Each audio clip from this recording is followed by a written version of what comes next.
황금알 농법 대표 박기현입니다. 오늘은 제주 서귀포 남원 지역에 있는 지금 천혜향 농장에 나와 있습니다. 근데 지금 여기는 다 수확하고 일부만 남아 있는데 여기에서 보면 오늘이 2025년 1월 19일 오후역입니다. 여기 수분이 31.7%에 이 시가 0.89. 그러면 더 깊게 한번 내려가 보겠습니다. 당이 단단해서 안 내려가는데 아래쪽에 한번 내려가 보겠습니다. 탭이 비로 주는 자리. 자, 이 수분 43.9%에 이시 1.15. 수분은 35에서 45%가 제일 좋다. 수분은 안정권에 들어가는데 비료량은 잔량이 아래쪽에 1.15 남아있다. 그러면 이 비료량은 잘하는 농사는 아니다. 그러나 평균 이상은 된다. 그러나 여기서 봄순에서 여백이 맺으면 잿빛 곰팡이 많은 오는 농장이다. 그래서 잿빛 곰팡이나 약을 많이 치는 농장이라고 확인됩니다. 그럼 이 시값이 여기서 1.5를 넘어가면 농약을 살균제를 안 치고 재배된다. 그런데 제주도에서 대다수는 방제 작업을 많이 한다. 방제 작업 안 해도 되는데, 그러면 지금 이 시가 1.8이 되면 이 잎이 펴 있다. 근데 오물이 있다는 거는 이 시값이 낮아서 오물이 진다. 그럼 열매를 달고도 펴 있는 최고 4.3 되는 4.2까지 올라간 농가도 있다. 그러면 4.2가 되는 농가, 3.6이 되는 농가들은 밀감이 아무리 많이 달려도 잎이 펴 있다.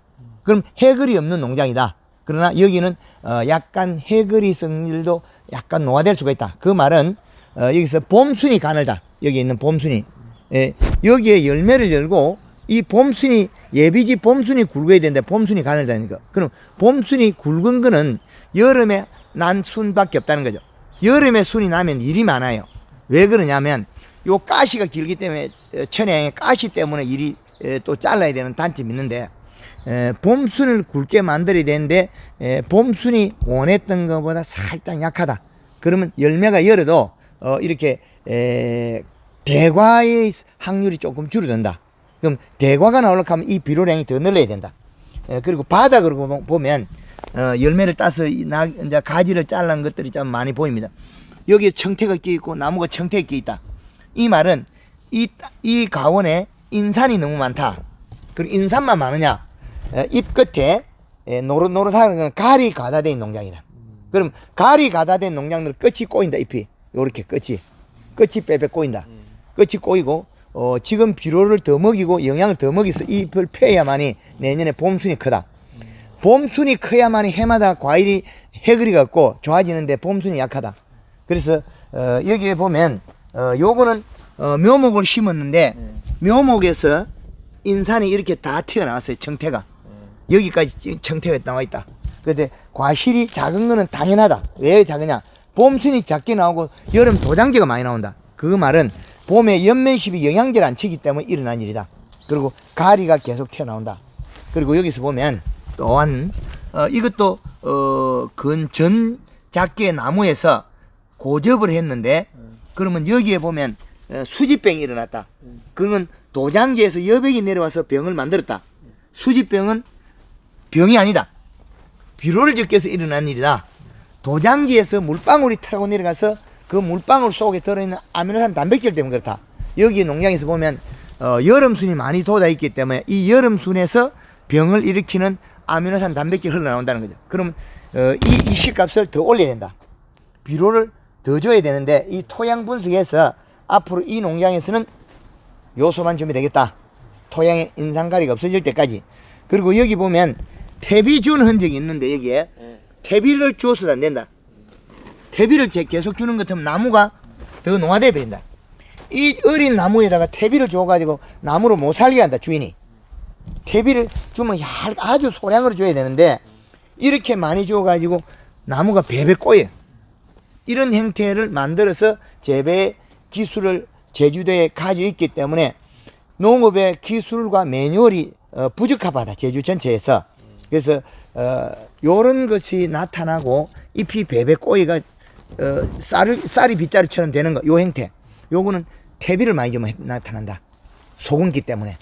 그럼 이렇게 됐을 때는 회복하는 시간이 많이 걸린다는 거죠. 그래서 어린 유목에 퇴비를 줄 것이 아니고 퇴비는 소량으로 주고 비료량을 토양 분석엔 비료량을 주고 여기에다가 우리가 산에 뭐 갈잎이라든지 나무잎이라든지 우리가 억새풀이라는 그런 걸 깔아서 유기물 함량을 해줘야 되지. 지금처럼 소똥이나 돼지똥, 닭똥을 이어서 우리가 가축 분열을 이어서 그 비료량을 척 올리면 식물이 안 자란다. 그래서 지금은 이 밭에서는 퇴비를 너무 많이 줘서 장애가 일어나고 있는 현실이기 때문에 퇴비를 안 주는 게 좋을 것 같다. 그리고 요런 현상이 가을이 가다 고온열상이 일어나고 비료가 부족해서 오므려져 있다. 그렇기 때문에 올해 2025년도 올해 기회가 된다면 천장에 차광망 시설을 해서 여름에 덮어줘라. 여름에 4월 달에 덮어서 9월 말에 벗기면 된다. 그렇게 해주면 충분한 우리가 가온이 잘 자랄 수 있는데 이 정도면은 나무 수세가 안 좋습니다. 봄순이 없다. 봄순이 없기 때문에 이 방법을 재배하면 도장지가 많이 나고 그래서 지금 현재 물 500에 골드 칼라 1리터에 설탕 5kg 정도를 이어서 살포해줘서 잎을 살을 찌우라. 그리고 지금 온도를 약간 올려서 대사작용해서 잎을 살을 찌우라. 그리고 봄순을 강하게 뻗쳐라. 그래야만이 이 봄순이 좋아야 되는데 봄순이 안 좋기 때문에 저장 영양이 갈 곳이 없어 위로 튄다. 그리고 하계 전쟁을 하지 마라. 하계 전쟁을 하는 것 같으면 뿌리가 더 많이 죽는다. 고온에.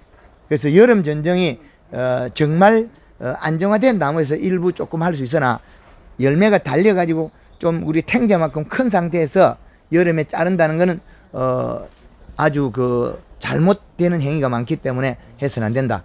그래서 지금 보면 여름순이 돋아 있기 때문에 이 가온에서는 군데군데 수지병이 일어나 있다. 수지병은 왜 일어나느냐? 요 놈들이 잎이 살이 쪄서 진독색이 되기 전에 요 끝에서 물방울이 맺는다. 여백이. 그 여백 물방울이 타고 내려가서 나무 껍질에 묻어 있으면 거기에 균이 활성화돼서 껍질을 먹어버린다. 나무 목질부까지.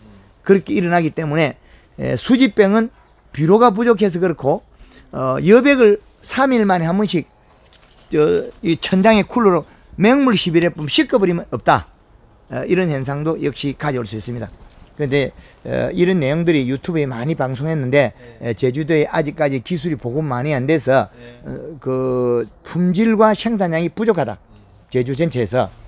그래서 가을이 가다 고온열상. 그래서 이 농가에서는 비료 주는 방법을 바꿔야 되겠다. 질소를 많이 예. 사용하라. 그렇죠. 여기서 보면 나무 잎이 노랑노랑하고 까베기 된 잎들이 많기 때문에 최근에는 조금 좋아 보이나 2년 3년 전에는 아주 나빴다. 그러나 지금 풀려 있어 보일지 이 가온에는 퇴비를 많이 줘서 인산갈이 가다되어 있기 때문에 고온장애에 아주 취약하다. 그래서 퇴비를 안 쓰는 게 좋을 것 같은데 육안으로 보는 거와 토양 분석의 결과는 다르기 때문에 토양 분석을 꼭 해 주십사. 그래서 요 봄순만 더 커지면 이 과일이 더 커도 더 많이 생산이 된다. 이 정도 다 됐어요, 여기. 예. 그래서 여기는 지금 이제 수확해가 이거는 제일 그 적과가 못 해가지고 요거는 그 지금 나중에 한 몇 개서 따는데 지금 이디스 전부 다 대과 나왔어. 그때 유튜브를 해야지. 그때가. 지금 보세요. 요게 보면 요게 갈이 가다가 일어나고 이 나무가 열매를 열고도 커야 되고 지금 한 해 잘한 거 끝이 아니에요. 상록수기 때문에. 맞아. 상록수는 옆에 잎에 체내 제형 축소하기 때문에 열매를 달고도 펴져야 된다. 그렇죠. 열매를 달고도 펴져야 되는데 이거는 갈이 가다 일어났는데 지금 온도를 조금 높여서 따뜻하게 해줘야 대사작용이 일어나는데 그럼 실온에 지금 실온 값에서 온도 10m 유지를 하는 것 같으면 이게 대사작용 영양소가 부족 생산하기 때문에 잎이 곤다. 우리 고라가 비틀어진다. 그래서 약간 더 온도를 올려주는 게 좋겠다. 그렇게 말씀드리고 앞으로 이런 도장기 때문에 일어난 게 수지병이다. 그 비료가 작아서 일어난 일이다. 그 비료 관리 자체를 기본기가 좀 부족하다. 기본기가. 그래서 이 농가에서는 수지병으로 죽을 확률이 많다. 앞으로 요 도장기 조금만 더 나면 나무도 많이 죽는다. 그래서 그 부분을 예시해서 하고 이런 나무들 어린 나무들이거든 땅을 좀 뒤집어 주는 건 좋고 유기물을 함량할 때는 우리가 제주도에는 볏집이 없기 때문에 우리 그 다른 사냐초나 그런 우리 숲이 이런 숲이 같은 거 이런 걸 좀 깔아주고 땅을 쪼아주고 그 퇴비는 함부로 안 줘야만이 안정화 되겠다. 그렇게 말씀드리겠습니다. 예. 예. 예.